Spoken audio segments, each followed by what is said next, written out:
ఆలోచించాలి. ఇప్పుడు తెలంగాణలో కూడా రేపు మాపు క్యాబినెట్ విస్తరణ కూడా చేయాల్సి ఉంది. సో ఇప్పుడు విజయశాంతికి ఎమ్మెల్సీ ఇచ్చారు కాబట్టి ఆమెను రాష్ట్ర క్యాబినెట్ లో తీసుకునే అవకాశం ఉందంటారా? లేదు, నా దృష్టిలో తీసుకో. ఎందుకంటే వాళ్ళు అంతర్గతంగా చాలా, ఎందుకంటే ఇప్పుడు పార్టీ ఏమైందంటే ఆమె పార్టీ మారి వచ్చింది ఒకటి. రెండవది, ఆమెను ఇప్పుడు సడన్గా చేస్తే ఆస్పిరెంట్స్ చాలా మంది డైరెక్ట్గా ప్రజలు ఎన్నుకున్న ఎమ్మెల్యేని ఎన్నుకున్నటువంటి వాళ్ళు ఉన్నారండి, ప్రజలు ఎన్నుకున్నటువంటి వాళ్ళు ఉన్నారు. చాలామంది ఆస్పిరెంట్స్ ఉన్నారు. దాంట్లో ఇప్పుడు ఆమెను ఓబీసీస్ అంటే ఓబీసీస్ నిజంగా ఆమెను వాళ్ళ నాయకురాలుగా ఆమె ప్రతినిధిగా వాళ్ళు అంగీకరిస్తున్నారు లేదు. ఓబీసీస్ ఆల్రెడీ వాళ్ళు ఏమంటున్నారంటే ఆమె ఏ కులము ఆమె ఏదైతే ఓబీసీ అంటుందో అసలు ఆ సంఖ్యనే ఇక్కడ ఎక్కువ లేదు తెలంగాణలో, అసలు వాళ్ళ సంఖ్య ఎంత ఉందో ఎవరికి తెలియదు అని అంటున్నారు. కనుక ఇక్కడ బలమైనటువంటి ఓబీసీలు ఉన్నారు. కనుక నేను అనుకోను ఆమెను క్యాబినెట్లో తీసుకుని, క్యాబినెట్లో ఇమ్మడం కూడా చాలా కష్టం. ఆమె క్యాబినెట్లో అందరూ లాగా కాకుండా ఆమెకు పర్సనాలిటీ ఒకటి ఉంది, సినిమా రంగం నుంచి వచ్చిన పర్సనాలిటీ ఉంది కదా.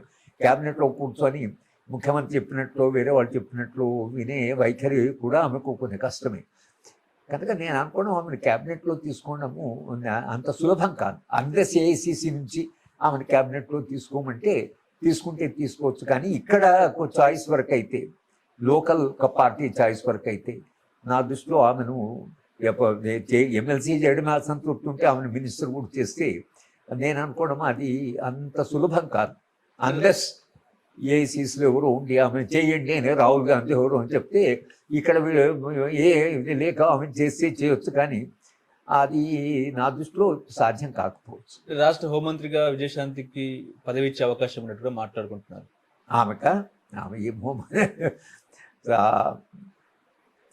అంటే ఇప్పుడు కాంగ్రెస్ పార్టీలో కొన్ని ఆశ్చర్యాలు ఎప్పుడు జరుగుతుంటాయి.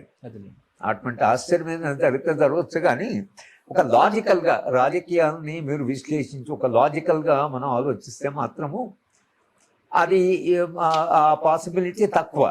లాజికల్గా ఆలోచిస్తే ఇక సర్ప్రైజెస్ ఉంటాయి కదా. ఆ సర్ప్రైజెస్లో ఇది ఒక ఆశ్చర్యంగా ఏఐసిసిలో విజయశాంతి గారికి హోమ్ మినిస్ట్రీ ఇస్తారట అంటే మేమందరము ఆశ్చర్యపోవాల్సిందే. సరే ఆమె ఇస్తే చూద్దాము ఆమెకు ఏం చేస్తుంది అనేది అది వేరే విషయం. కానీ హోమ్ మినిస్ట్రీ అనేది కొంత డిఫికల్ట్ పోర్ట్ఫోలియో. అయినో లా అండ్ ఆర్డర్ ముఖ్యమంత్రితోనే ఉంటుంది. హోమ్ మినిస్టర్ అంటే మన రాష్ట్రంలో చివరి హోమ్ మినిస్టరు వెంకట్రావు. ఆ తర్వాత హోమ్ మినిస్టర్స్ ఎవ్వరు కూడా గట్టిగా నిలబడి తాము హోమ్ మినిస్టర్స్ అనుకున్నవాడు ఒక్కడు కూడా లేడు.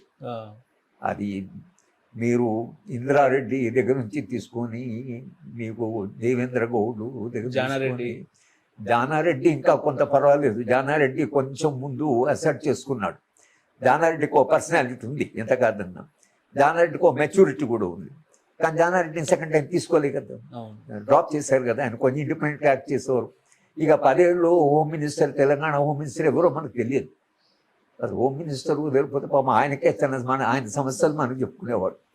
ఆయన ఎన్నడూ ఒక ఇండిపెండెంట్ నేను తీసుకుంది. హోమ్ మినిస్టర్ అంటే అన్ని మినిస్టర్స్ కేసీఆర్. ఏ మంత్రి కూడా స్వయంగా స్వతంత్రంగా నిర్ణయాలు తీసుకొని ఒక విధాన ప్రకటన చేసినది ఎవరు లేరు. ఇవాళ కాంగ్రెస్తో చూడండి, ప్రతి మంత్రి కొన్ని విధాన ప్రకటనలు చేస్తున్నారు. టీఆర్ఎస్ 10 ఏళ్లలో అట్లా మంత్రికి ఎవరికి అసలు స్వతంత్రత లేదు. కనుక హోమ్ మినిస్టర్, కానీ ఆమెను హోమ్ మినిస్టర్ చేస్తే అందరు హోమ్ మినిస్టర్ లాగా అట్లా అణిగిమణిగి ఉండేటువంటి మనిషి కాదా. కనుక అది బహుశా అది చూడాలి. మరి మీరు చెప్తున్నారు కాబట్టి అటువంటి ఆశ్చర్యాలు కాంగ్రెస్ పార్టీ కొన్ని కలిగిస్తుంటుంది. కనుక అటువంటి ఆశ్చర్యం ఏమైనా మనం కొరకు ఎదురు చూస్తున్నామో మనకు తెలియదు. ఓకే.